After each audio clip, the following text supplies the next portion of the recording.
We are about to embark on an immersive journey through the corridors of our minds. Stand by as we prepare for departure.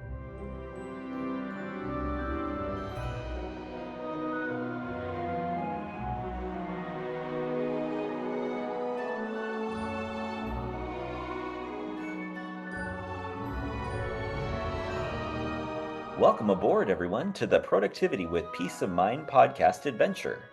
Our journey will begin in just a moment. Inhale deeply and exhale.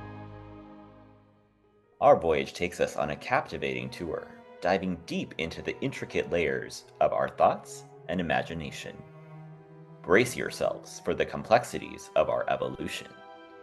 For a safe and enjoyable journey, stay seated, secure your helmet and protective goggles, and keep hands, feet, and legs inside while the ride is moving. Now relax and enjoy.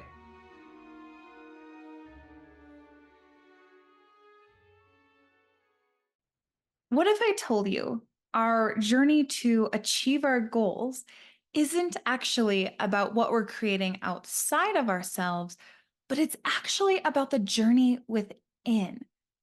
Today, with our special guest, we're going to explore how self awareness might just be the missing piece for reaching our dreams and unlocking our full potential. And he's got some bombs that he's going to share with you that you can apply today to start unlocking this for yourself. Rob and I met a couple of years ago at a retreat, and I was really intrigued by his ability to really live into being that lifelong learner and the desire to continuously get better and learn more. Realtor, speaker, author, and podcaster, Rob comes from a family of 7 siblings growing up in the Northeast Baltimore City. From an upbringing of humble means, he began working at age 11. Wow. Paid his way through Catholic high school and college. Rob did receive a partial scholarship to play baseball at Florida Atlantic University.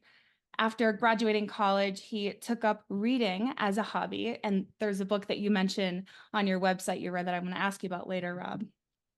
Okay.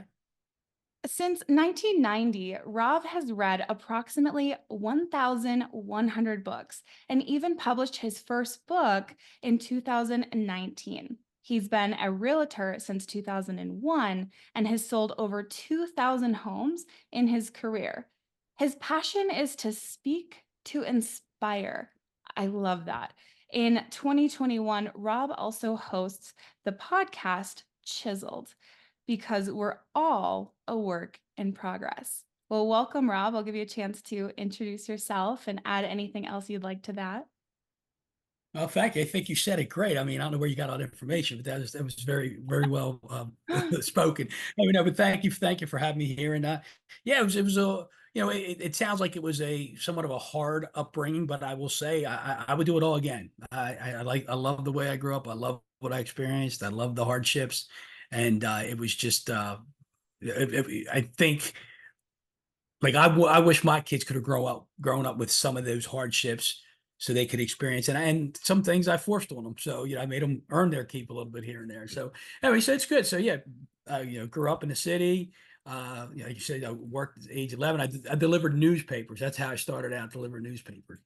So I was running the streets at 1:30 in the morning and in a very bad area with boarded up houses. And I saw these houses get transformed into, renovations. And that's what got me into the real estate world. I sold cigars at one point, sold cigars out of my house for 3 years. So I did that. So it was always my wheels were always spinning doing something like that. So, but it's been a good ride. Yeah, that's super cool. Well, today we're going to cover some key topics of goal setting, resilience. So, getting through some of those harder times and how that makes us better, the self awareness to really look back at ourselves and continue to grow through that, and realizing our own potential as we do that reflecting back within ourselves. So, Rob, tell us a little bit more about your upbringing in Baltimore City and some of those earlier experiences with financial struggles and what that meant for you and what that looked like.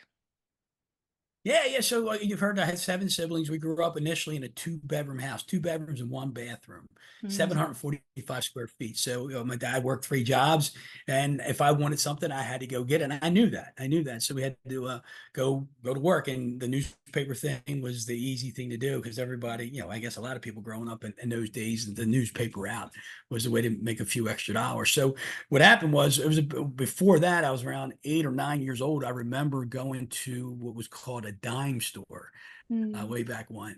And my mom, we were in line, and my mom was putting all the stuff on the grocery thing, with the checkout counter, if you will. And the lady rings it up and says, "You owe this much." And my mother reaches into her purse and she pulls out a booklet. It was a booklet of food stamps. And I was like, holy smokes, like it hit me right then and there that, financially we were poor.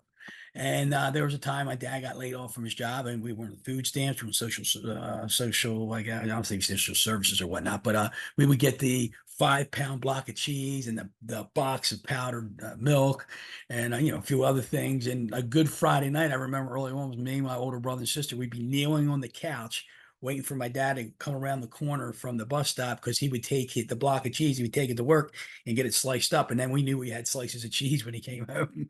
That's what a Friday night was like. So Oh, that was, it was good. So I cherish that. I really do. And I don't look yeah. down on it. I don't look bad at it. Yeah. It was part of my story, my family story. So it was pretty interesting. And then again, did the newspapers, pay my way through school.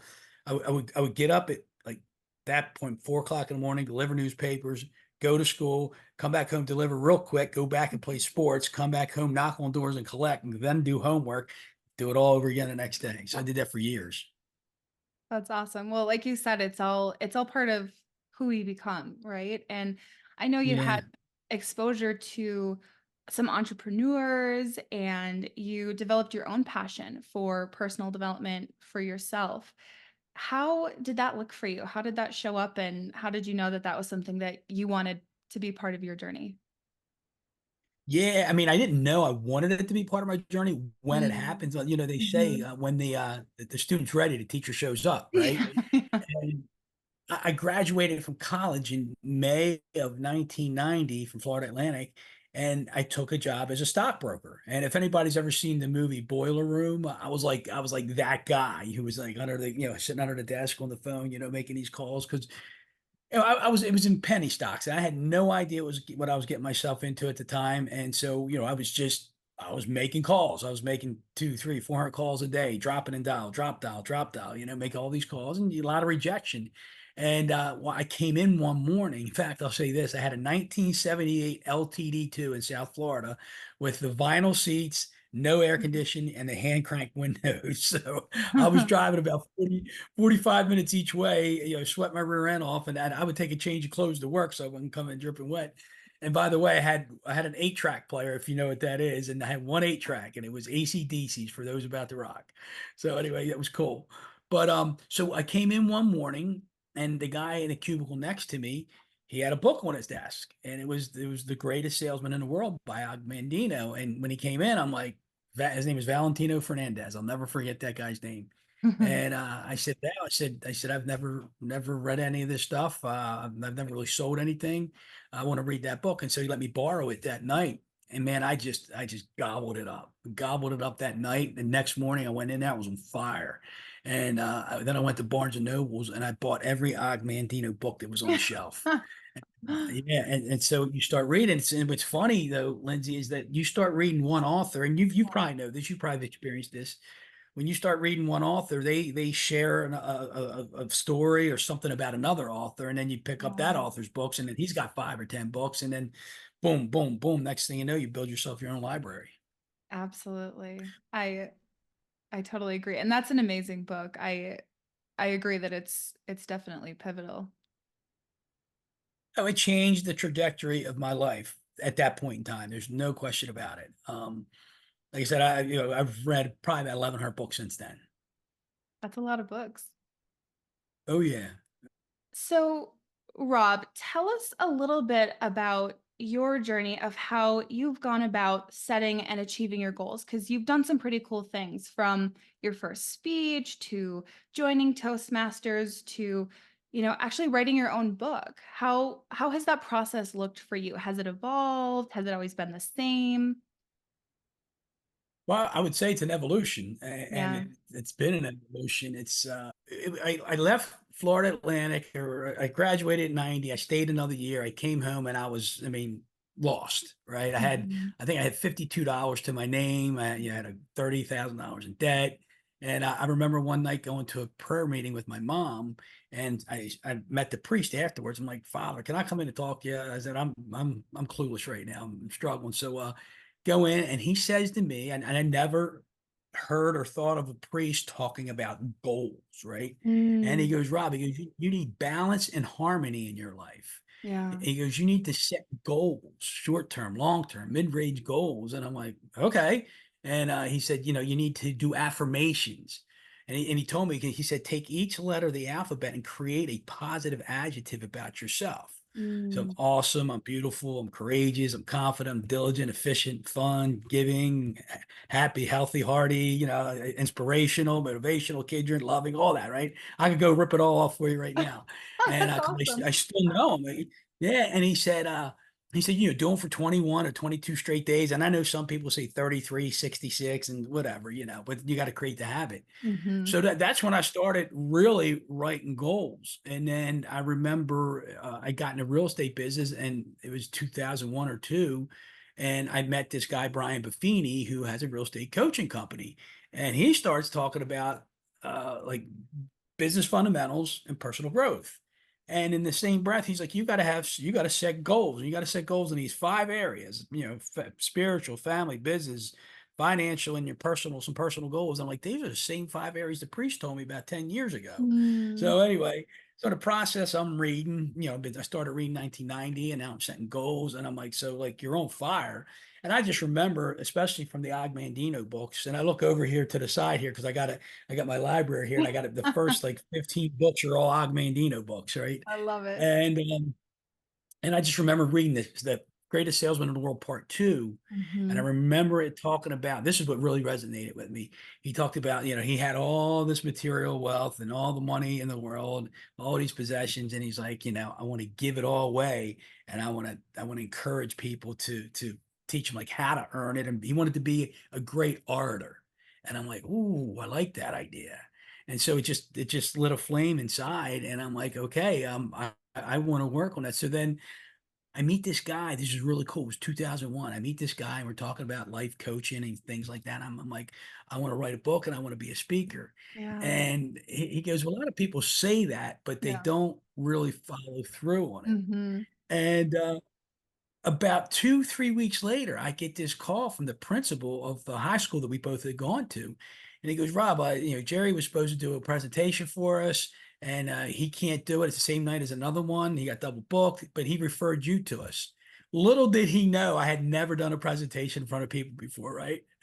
And Oh, I said, I said, how many people? I said, I'm all in. I said, how many people? yeah, He goes, yeah. 650, right? And I'm like, the lump in my throat. Right? So, so I said, yeah, I'm all in. So Lizzie, this is funny. I know I'm going on here. This is funny. I So love it. fast, fast forward, it's the night of the presentation, and we had the VHS recorders. I don't even know if you know what that is. I I mean, do, yeah. those big tapes, right? And my wife comes with me, and she's sitting in the front row, and she videos it and all that. But before that, we go have dinner with the priest of the school and the faculty and the staff. Yeah. And at one point, the principal said, or the president of the school says, he goes, or it was the principal, he says, Rob, he goes, how would you like to go over to the auditorium, check out the sound system, check out the stage, check out the lighting system, and just make sure everything's kosher, right? I'm like, yeah, let's go. And I look at my wife. So the three of us go over to the auditorium, and we're walking around, and his name was Barry. And he says, at one point, he just says this, he spits this out. I'm like, oh my gosh, right? He goes, so Rob, he goes, is this potentially the largest crowd you've ever spoken in front of? And I looked at my wife, she looked at me, and I looked at him, and I said, Barry, this is the only crowd I've ever spoken in front of. So anyway, I said, but don't worry, we're going to be okay. So I did this 11-minute presentation, and I videoed it. And I sent it to this guy who owned this real estate coaching company. Uh-huh. And I said, give me your honest feedback. And he said this, he said, join Toastmasters. Now, Mm. he said that for one of two reasons. Either I sucked really bad and I needed help, or I had a shot. You had a shot for sure. Yeah. So anyway, so I joined Toastmasters. So that's that part of that story. So anyway, that's how I got into speaking. I started Toastmasters in 2001.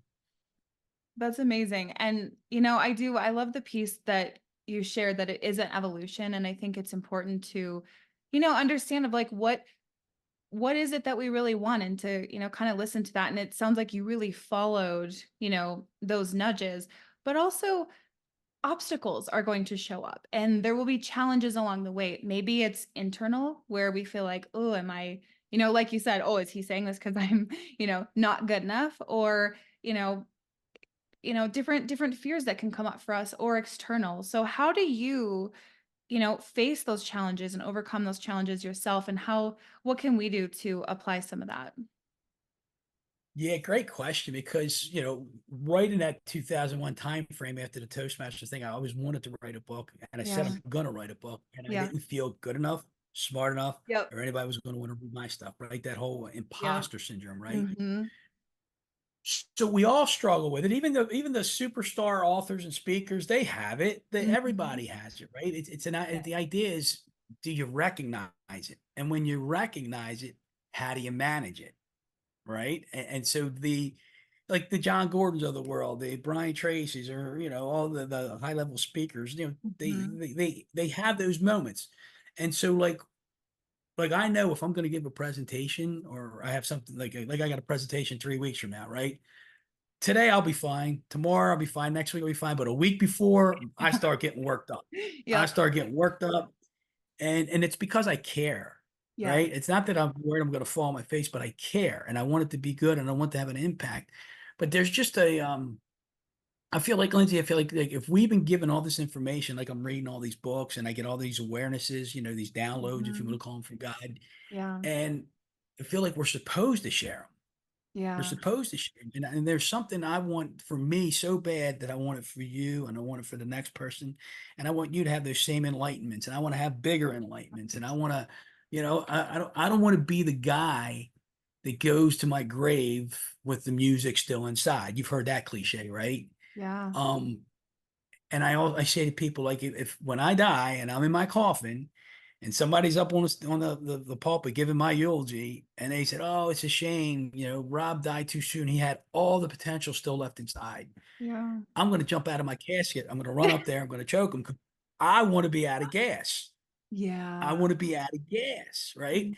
I Mhm. want you to be out of gas. I want everybody that I know to be out of gas, because that means to me they gave it all they got, right? They gave it all they had to be the best that they could be, to do the best they can in their lives, to meet the potential they're supposed to have. So Yeah. anyway, Well, and I know that, to be able to do that, there's times where you might feel really hyped up. And, like right now we're talking about it, it's like, yes, it's exciting. And then there's also times where, we don't feel that motivated or our brain doesn't want to focus on what it is we actually have to do to get there. Because a lot of our big goals, they take a lot of little steps that we have to do along the way that might feel mundane or repetitive, but it's what's required to get to that bigger goal. So how do you, stay focused so that you can, use yourself up in a sense or run out of gas at the end so you know that you've given it your all. How do you stay focused to do that? yeah, to me, it's consistency, right? Mhm. Like I'm a baseball player, right? And Yeah. they have the Hall of Fame in baseball. They have all the different sports and whatnot. And the guys or the athletes that make it to the Hall of Fame are the ones that were most consistent, Yeah. right? They're the ones that got up every morning and took the ground balls, took the extra swings. If they're basketball, took the foul shots every day, 100, 1,000, whatever, right? So it's doing those small, monotonous things with consistency over time that I know produces massive results.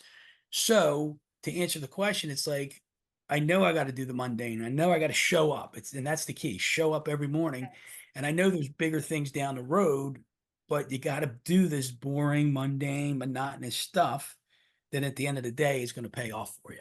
And so I just recognize that. And there's days when I get up and I don't want to do it, but I'm like, Rob, if you want what you really say you want, show up and do it. 100%. And I know self-awareness has been a big part of your journey. How has that shown up for you? And what has that looked like in a sense of both your personal and professional growth? And how has that helped you?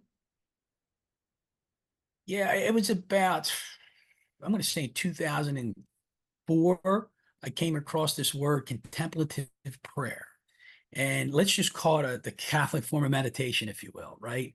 And I started digging into that. And Thomas Merton was an author, Thomas Keating were the authors, and they talked about like this contemplative state. And I Hmm. can share with you that it's not easy. It's Yeah. not easy because it's not easy to stop 50,000 thoughts going through your mind at any given moment. Yeah. But practicing it and working on it for like 6 straight years, like almost every day, what would happen is like you would hear something, you would see something, and you're like, I never got that before, but now I get it. Yeah. And to me, it was the antennas from the awareness antennas going up, going bing, bing, bing, bing, I got it. Bing, bing, bing, bing, I got it, right? Yeah. And so now it's like I know when there's a moment, there's an aha moment, right? When you have an aha moment. Yeah. And I look for aha moments now. I look for Yes. them, Yes. right? Because a lot of times the aha moment comes and you're not looking for it. I'm like, I'm looking for it. Yeah. And I so, love that. yeah, yeah. Because it's like, they say expect good things to happen to you, Yes. expect good people to come in your life. So I expect aha moments. And when I have an aha moment, man, I'm off the charts. I'm jumping and, hooting and hollering. I'm like, yeah, baby, let's go. There's another one, right? Yes. So hey, that's so the whole self-awareness piece is just being aware of your emotions, your feelings, your surroundings, and some of it, like, I don't know about you, but I look to be in awe every day. I want to be in awe, Ooh, right? I What love what what creates a sense of awe for me when I'm looking around? It could be the stars in the sky, it could be a little kid doing something with his parents, I don't know, but it's just what puts you in a state of awe to appreciate the the, that. the abundance that surrounds you, So I look for that. That's amazing because how easy is it to lose that, especially as time goes by and we grow older and we, get stuck in the mundane of life that we forget to be in awe. I love that. That's amazing. And, of course, your podcast, Chiseled, I'm gonna do a shameless plug here because I love your show and the idea that the work is never done, I think is a big part of the awareness. It's not just, okay, I'm going to look inside and maybe feel a little bit uncomfortable and do some work and then I'm done or, I got there, I made it. We never make it. We're always making it, right? So, Yeah. tell us a little bit about your podcast. Yeah, and that was another moment, by the way, when I was doing a contemplative prayer.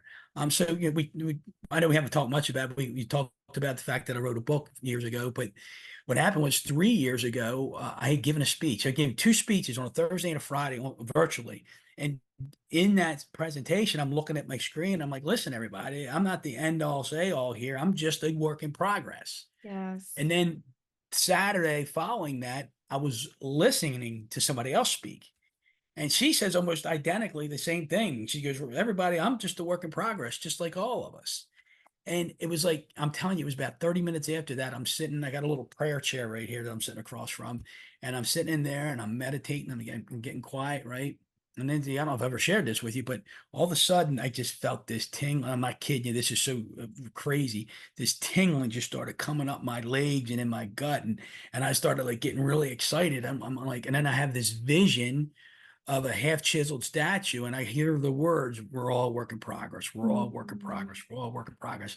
And I'm like, I'm shaking my head. I'm like, I can't be hearing what I think I'm hearing, And if I'm hearing what I think I'm hearing, I'm thinking God's saying, Rob, I want you to do a podcast. I want you to call it Chiseled because we're all work in progress. And Mm. I'm like, God, look, I'm a tech dummy, number one. Number two, I've never done a podcast before, but I'm like, I'll figure this out. I said, you just keep bringing me people. I'll do the podcast. And you're one of those guests that hasn't been, well, by the time this airs, it might be posted. I don't know. But anyway, but he just keeps bringing people into my life and sharing stories. So it's really cool. And if I just add this real quick, when I first started, I'm like, all right, my job is to be the conduit. That's it. My Yeah. job is to be share Lindsay's story, share Tommy's story, share Joe's story, Susie's story, right? Just share it. And we were in Mhm. the middle of a podcast. I was interviewing JM Ryerson. I don't Mhm. know if you Yep. remember that name. He was Yep. at that retreat. And I'm interviewing him, and like in the back of my head, I feel this knock going, "Hey, dummy, this is for you too," and I'm like, "Oh my God," like I'm blessed to learn from everybody that I talk to, and it's amazing. It's just been an amazing run. Yeah. Do you have any, tactical tools or strategies for us, Rob, on how we can enhance our own self-awareness? Particularly if someone maybe hasn't practiced it, what would you suggest that they do to get started?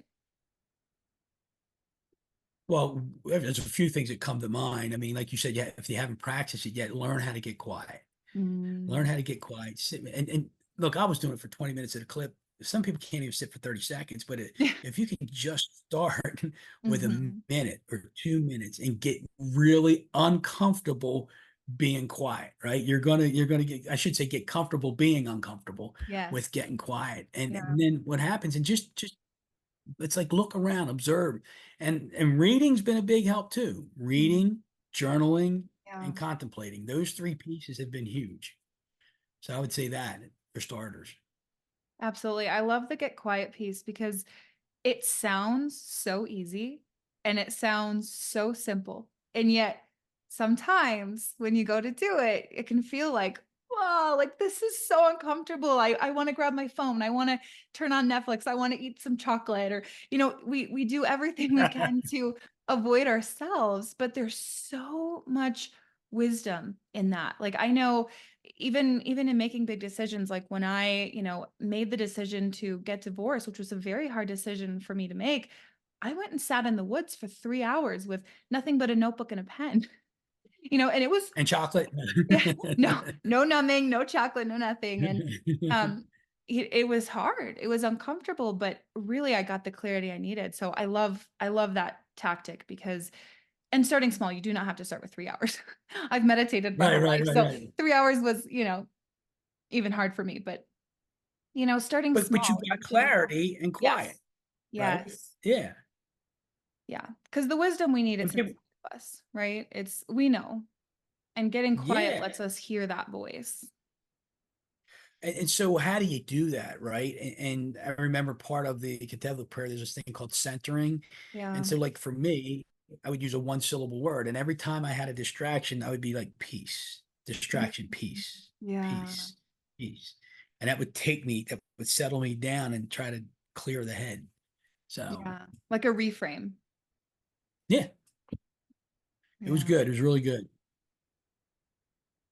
That's awesome. Do you have any specific examples from your own life where self-awareness played a critical role for you in decision making, where you had to either make a big decision like I was saying I made, or there was kind of a pivotal moment for you where you really had to practice that yourself?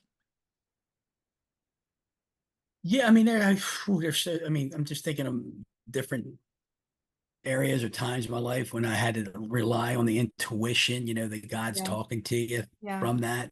And one of the things is the book. Oh my God, you just made Mm. me think of something. Yeah. So I write this book, and it's a collaboration of stories. It's not like an autobiography by any stretch of the imagination, but the idea is there's stories for me to share, Mhm. and there's a lesson that's in there, and it's then how can you, the reader, apply it? Well, so I didn't have a title for the book. I did not have a title for it. And every morning I would wake up, and I got this whiteboard. I'm looking at it right now. It's like I'm never going to erase it, right? It's like you touch a movie star's hand, you never wash your hands, right? Um, but uh, but I got this board up here, and what I do, I wrote down 16 words, one word, just the one word chapter title, and then I just started plugging in stories. Like for instance, I got awareness, the playing catch story with my dad, humility. I lost 450 grand at one point. I lost my hearing for a short period of time.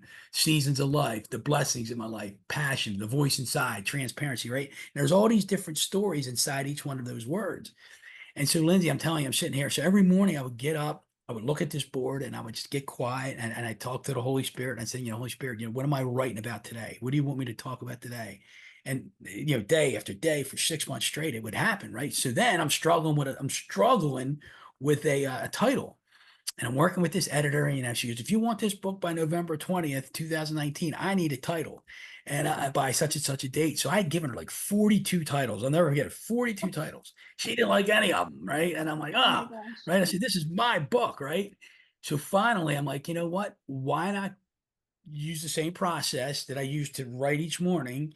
And I walked in this room and I didn't even sit down, Lindsay. And I stood up and I'm like, all right, Holy Spirit, talk to me, talk to me, talk to me. I said it like 3 times. And I'm looking at my board and I'm telling you, tears just start pouring out of my eyes. I'm like, holy cow, my life is better than I thought it was. And that's Mm, where the book title, better than you think, better than you think. And I'm like, that's just talking to the Holy Spirit, using that awareness piece and just being aware that I'm like looking at I'm like looking at 60 stories of my life. And I'm like, holy smokes, that's pretty darn good. There was tough spots in there, but that's pretty darn good. So there's an example for you.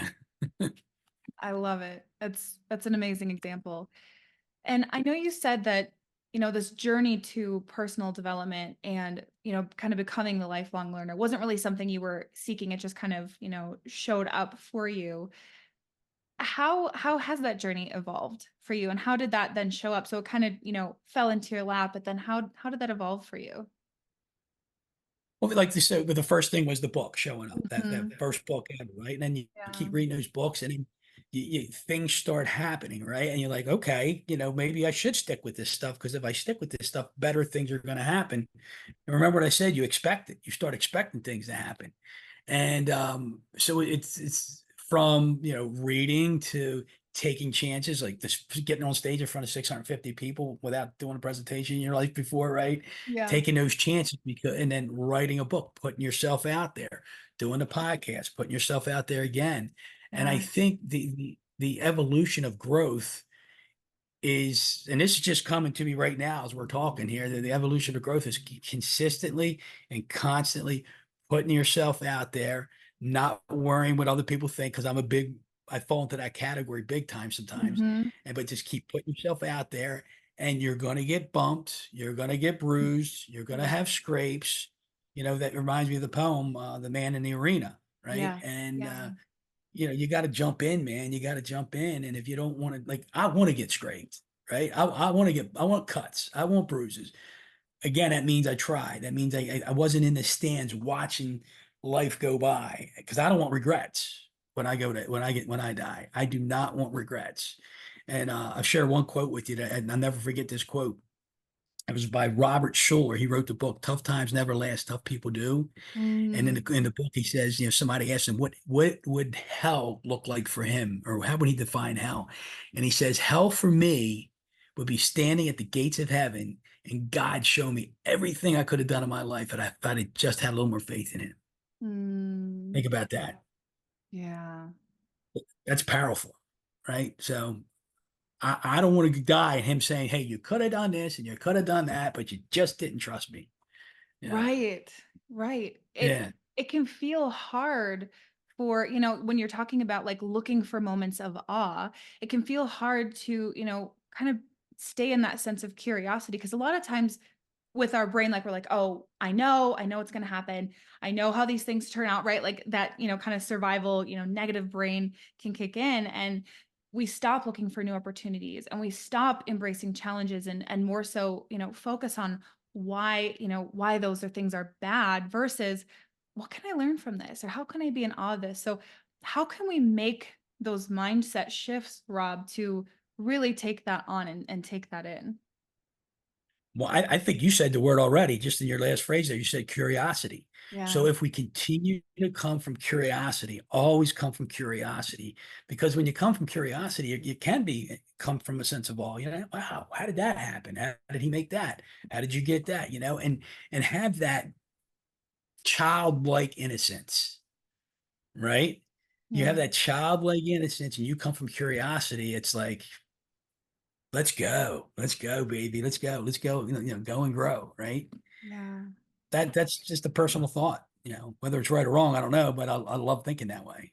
Yeah. No, I think it changes everything because I mean, it really does take you from that closed-minded tunnel vision of survival to, well, good things could happen. What amazing thing could happen today? Like, how can I be blown away today by life, right? Like Yeah, that I mean, just saying that, I feel the difference in my body, like yeah, in those two statements, Like it just feels different. that's cool. I can see it. I can see it in your face right now. It's cool, isn't it? Yeah, it's an amazing shift. I think everybody should practice that. Yeah, well, and here's the other thing too, Lindsay, because it's like, how can you think that way? But like anytime something, I'll say perceived negative or negative experience happens, look, bad things happen. Yeah. What's the gold you can take from that? What Yes. nuggets, what lessons can you take from that? And I think if you always have that mindset that things don't always work out the way we want them to, but there's something in it for you. There's a lesson for you. Yeah. That's part of the evolution. That's part of getting chiseled. 100%. And a lot of your, projects of as of late, like the book, the podcast, and all of those things that you're doing, there's a lot of creativity in there. And how would you, because you're a very positive person, and I just love your energy that you bring to the table and how happy and positive you are. How does that play a role in our creativity as we go out and create things in the world? That's funny. One of the affirmations I write down as I write, I am creative. And then sometimes I put, yeah, right. But no, I'm just kidding. But yeah, I don't know, because I never saw myself as a creative guy. I never did. And Mm. it's just like when you get quiet, you got to acknowledge and be aware of like that God whisper or the Holy Spirit talking to you and knowing in that moment, okay, something's going on here. I'm supposed to do something. Just Mm. follow a lead, follow a clue, and just again, it's like the whole chiseling away. Michelangelo, it was Michelangelo. He had the marble, and he just started chiseling. Right, he didn't have a figure carved out on there. He just Yeah. started chiseling, and it evolved. And I just think that you just you see it, right? You see it in your mind's eye. It's not going to be perfect, and you visualize, if you will, Yeah. and you see what you want, and then you expect it. Yeah. Yeah. It's almost kind of a trusting the process, right? Yeah, absolutely. Yeah, because I love that idea of, both visualizing where you want to go. Because I mean, we're not going to get there if we don't know where we're going, but also the idea of, yeah, he just started with like this stone and started chiseling away. He didn't know exactly how to get there. He knew where he wanted to end up, but he had to figure it out along the way. And I think that's honestly part of the piece that people get turned off by is, oh, I don't want to feel the discomfort of having to figure it out or feel that, negative emotion of going the wrong way and then having to turn around again. Right. Yeah, right. Yeah. Because everybody wants the smooth ride. Yeah. Right. Um, do you have any other practical tips, Rob, on how maybe we can cultivate creativity and some of this positive, energy and mindsets, and then the gratitude piece in our own lives? Yeah, I mean, so go to the gratitude first. I know you hear it over and over, from Yeah. other people. Hey, you got to have a gratitude journal, right? Now, some people do it in the morning, some people do it in the evening. Me, I Yeah. prefer to do it in the morning, start my day off Hmm. with gratitude because Yeah. what happens is you start looking for things to be grateful for. Yeah. Right? Because some people think, "Hey, what are you grateful for?" And they struggle for like they sit there for 5 minutes. I can't think of anything. What do you mean you can't think of anything? Go outside, Right. and breathe the air. Aren't you grateful that you can breathe today? You got Yeah. your 2 feet on the ground. Oh, by the way, somebody paved that ground for you with concrete. Well, who made the concrete? Who got the concrete here? The truck, right? So it's like Yeah. one things are all connected. So it's like the whole gratitude piece is important. And like I said, the whole the quietness and just it's like I don't mean like I don't mean to say walk around like a robot, okay, what can Yeah. I see here? What can I see there? But just be alert, observe, Yeah. right? Observe and take it in, right? And find joy, find joy in moments, right? Yeah. Be present, be present, because like you're asking me questions, right? And I might be thinking, I mean, it might be answering like, all right, what's the next question? No, just be Yeah. present in this answer right now. And when you're present, that's like a state of, that's focus, right? Yeah. And if you're able to focus and stay present with people, then you can be present in every moment, and then you can see the moment and be in the moment, because those moments are fleeting and they pass you by, and you're like, what just happened?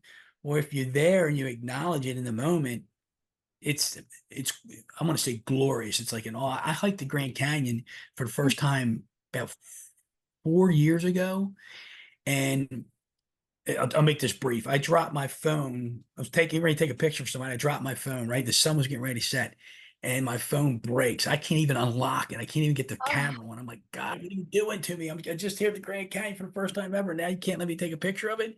And it oh, was like this, Lindsay. It was like, there's the awareness that you have after something occurs. That's yeah. one level of awareness. There's a level of awareness that as soon as something happens, your alarm, the radar goes off, right? And I'm like, that phone hit the ground. I couldn't open. I'm like, oh my God, he must want me to see this beauty with the lens of this eye, not the lens of this phone. And I'm Yeah. like, wow. And like 2 3 days later, I'm at my son's Ironman event, and we get there in the morning, and it's like 5 o'clock in the morning, 5:30, and there's 1,300 bikes lined up, and you could feel, like, you could see the air. You can't see air, but you could Yeah. see it, and you could see the energy, you could feel the energy there. And I'm like, you gotta be aware of that. You got to be in awe of that when that happens. And you're like, be in this moment, take it all in and be aware of it. It's amazing. So that's the kind of stuff I look for. I love that. And I think that's just so important because it really is true that we see more of what we look for. And there's plenty of good and there's plenty of bad. No matter who we are, where we're at, we can find both. And you just have such a commitment to seeing the good that, I mean, like, I'm inspired. Like, I'm inspired by you because, it's hard. It's so hard, especially when, life can throw us so many different things. And when we choose, like, it's a choice, right? We choose where we want to go. And sometimes we have to put a reminder on the bathroom mirror. Sometimes we have to have, I've got numerous reminders that pop up on, there's one on there right now, like, that pop up on my phone every day because it's like a rewiring, and it's something that our brain is there for survival. So when we can, oh wait, oh nope, I caught myself again, right? And turn it around, it takes repetition and it takes practice, but the more we do it, the easier it gets. So I'm like, you have shared so much amazing wisdom. I am so grateful that you are here today to share all of this. There's so many good takeaways, so many good tactics to go try and apply after they are done listening to this episode. What would you say is the first thing? Like, if they're like, oh my gosh, that's so many good things, I don't know where to start. What's the first thing we should do? Oh man, I mean, like, reading was the first thing that struck the chord for me. But I mean, some Mhm. people aren't readers and they got the Audible. I just think the number one first thing to do is just learn how to get quiet. Mhm. Learn how to get quiet is number one, and number two, I think a close second would be learn how to ask good questions. Yeah. Right? Think about that. Lindsay, you're going to see this, and you may have already seen it. You doing this podcast, I'm going to bet from the first one you did to the 30th one you do, you are going to be a better asker of questions, and Yeah. you're going to see it. And you know what? It's going to show up outside of this podcast. Yeah. It's going to show up, and you're going to be like, wow, I didn't ask questions like this before. Like, you're going to be at a party or an event, and you're going to be you're Yeah. going to come from a place of curiosity, Mhm. and you're going to see it. You're going to notice it, and you're going to be like, wow, I- I'm doing that now because I'm doing this podcast and I'm asking people questions. It's great. So questions and quiet, questions and quiet. I love it. Those are incredible takeaways, and I am going to myself continue to work on that as well. So before we go, I want to do another shameless plug for your book. I know we touched on it a little bit, but it's called Better Than You Think. And Rob, how can they get started reading your book? Well, so I think we talked about this, like I'll give it, they shoot me an email or call, I'll shoot out the digital version of the first two chapters. It'll be the introduction and the first two chapters. And I tell you to have some Kleenex with you if you're a crier, because the first chapter will make you, Aw. spoiler alert, if you will. And then after they get those 2 free chapters and they want more, where can they purchase your book? It's on Amazon. Go to Amazon, better than you think. Got some great reviews on it. Not thousands and thousands, but we got some great reviews on it. And look, man, I know it's a biased comment I'm getting ready to make, but I really believe my heart of hearts, especially from COVID till now, eh, reading this book, it's there. I really believe in my heart of hearts, every reader will see themselves somewhere in that book. Yeah. It's not going to be the same chapter or same story for everybody, but you will see yourself in that book, and you'll be like, I get it. I get it. And it's all about these aha moments. So, you know, I'm not making millions of dollars on book sales, everybody, but it's something I wanted to share. And go to Amazon, get it, and shoot me an email if you like. And yeah, I'm sure Lindsay will share share the email address in the show notes, whatnot. Absolutely. Everything you'll need to get access to the free chapters and to order the book yourself and get your own copy will be linked below. And, let's just all take some time today to become quiet and listen, because there's so much noise in the world. But if we slow down and listen to ourselves, like Rob is advising, I guarantee you will learn something new about yourself and about the world around you. Thank you, Rob, for this. This was amazing. Amen. Amen. Thank you, Lindsay. It was awesome. Thank you for having me. Thank you for braving the inside of your mind with me. The better we understand ourselves, the more deeply we understand the world, and as our awareness grows, life just gets better and better. If you've enjoyed this episode, please take a moment to leave a review and share this with anyone else you think could benefit from listening. A quick reminder that the content shared in this podcast is for informational purposes only. I am not a licensed therapist, and the discussions here are not a substitute for professional advice. If you're dealing with a specific issue or need personalized guidance, please consult with a qualified professional. Your well-being is important, and this podcast is simply a platform for sharing insights and experiences. I appreciate you spending this time with me. Until next time.